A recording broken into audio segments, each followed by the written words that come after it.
നമ്മുടെ മഹാനടൻ സുരേഷ് ഗോപി അദ്ദേഹം തൃശ്ശൂരിൽ ജയിച്ചപ്പോൾ തന്നെ നമ്മളെ സംബന്ധിച്ചിടത്തോളം അതൊരു അങ്ങനെ ഒരു യഥാർത്ഥമായൊരു ജയമായിരുന്നില്ല എന്ന് തോന്നി. അദ്ദേഹത്തിന് വോട്ട് കൂടുതൽ കിട്ടിയോണ്ട് ജയിച്ചു എന്നുള്ളത് ഇലക്ഷൻ കമ്മീഷൻ പ്രഖ്യാപിച്ചു. അദ്ദേഹം MP ആയി, ഇപ്പോൾ കേന്ദ്രമന്ത്രിയായി ഒക്കെ ആയി. പക്ഷേ ആ ജയത്തിൻ്റെ ഒരു കെമിസ്ട്രിയിൽ ഒരു കുഴപ്പമുണ്ടല്ലോ എന്ന് അന്ന് തന്നെ തോന്നിയിരുന്നു. ഇപ്പോൾ പൂരം കലക്കൽ പോലെയുള്ള സർക്കാരിൻ്റെ പിൻബലത്തോടു കൂടിയുള്ള ഒരു പരിപാടി അദ്ദേഹത്തിൻ്റെ ജയത്തിന് കാരണമായി എന്ന് അന്ന് തന്നെ വ്യാഖ്യാനമുണ്ട്. ഞാനല്ല പറഞ്ഞ്, അവിടെ നിന്നിരുന്ന ഇടതുപക്ഷ സ്ഥാനാർത്ഥി CPIയുടെ സുനിൽ കുമാറാണ് പറഞ്ഞത്. അത് പോട്ടെ, അതിനൊന്നും ഒരു ശിക്ഷ ഉണ്ടായില്ല, പൂരം കലക്കലിൽ ഒരു പ്രശ്നം ഉണ്ടായില്ല. അത് ചെയ്ത ADGP അജിത് കുമാർ മഹാനാണ്, മഹാപണ്ഡിതനാണ്, വലിയ നല്ല ഓഫീസറാണ് എന്നൊക്കെ പറഞ്ഞാണ് പിണറായി സർക്കാർ അയാളെ പിന്താങ്ങിയത്. അപ്പോൾ അതവിടെ നിൽക്കുന്നു. പിന്നെ അദ്ദേഹം മതത്തിൻ്റെ ചിഹ്നങ്ങൾ ഉപയോഗിച്ച് തെരഞ്ഞെടുപ്പ് നടത്തി. BJPക്കാരെ സംബന്ധിച്ചിടത്തോളം അതല്ലാതെ വേറെ വഴിയില്ല. മതമാണല്ലോ അവരുടെ ഏറ്റവും വലിയ പ്രശ്നം. വർഗീയത ഉപയോഗിച്ച് മാത്രമാണ് തെരഞ്ഞെടുപ്പിൽ ജയിക്കാൻ കഴിയുക. ഇതുമായി ബന്ധപ്പെട്ട് അദ്ദേഹം ഒരു കേസ് അദ്ദേഹത്തിനെതിരെ ഇപ്പോൾ ഹൈക്കോടതിയിൽ വന്നു. തെരഞ്ഞെടുപ്പ് കേസ് വന്നു.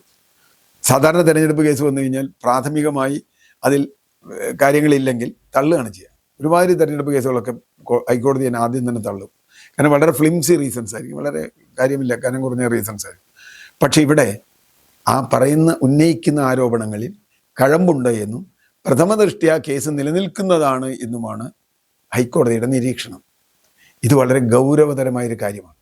കാരണം യഥാർത്ഥത്തിൽ ഇല്ലാത്ത കാര്യങ്ങൾ കാണിച്ച് ആളുകളെ വലിയ പുകയിലിട്ട് ഒരു തെരഞ്ഞെടുപ്പ് നടത്തി. ഇപ്പോൾ ഞാൻ ഉറപ്പായി പറയുന്നു, ഇപ്പോൾ BJPക്കാർ തന്നെ അദ്ദേഹത്തെ തിരഞ്ഞെടുത്തതിൽ വല്ലാതെ ദുഃഖിക്കുന്നുണ്ടാവും.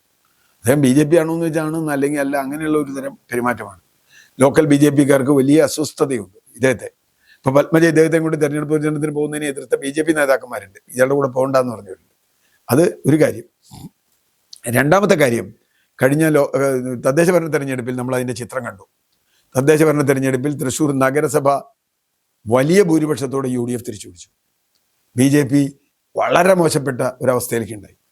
ആ നഗരസഭ എന്തുകൊണ്ടാണ് അങ്ങനെ സംഭവിച്ചതിന് കാരണം സുരേഷ് ഗോപിയുടെ സൂപ്പർ ഹീറോ ആക്ഷനാണ്. അതുകൊണ്ട് ഇദ്ദേഹത്തിൻ്റെ തെരഞ്ഞെടുപ്പ് ഒന്ന് റദ്ദായി കിട്ടിയാലും കുഴപ്പമില്ല എന്നൊരു പക്ഷേ BJPക്കാർ പോലും ആഗ്രഹിക്കുന്നുണ്ടാവും. അതിൻ്റെ കേസ് എങ്ങനെ വരുന്നുള്ളത് നമുക്ക് അവസാനം കാണാം.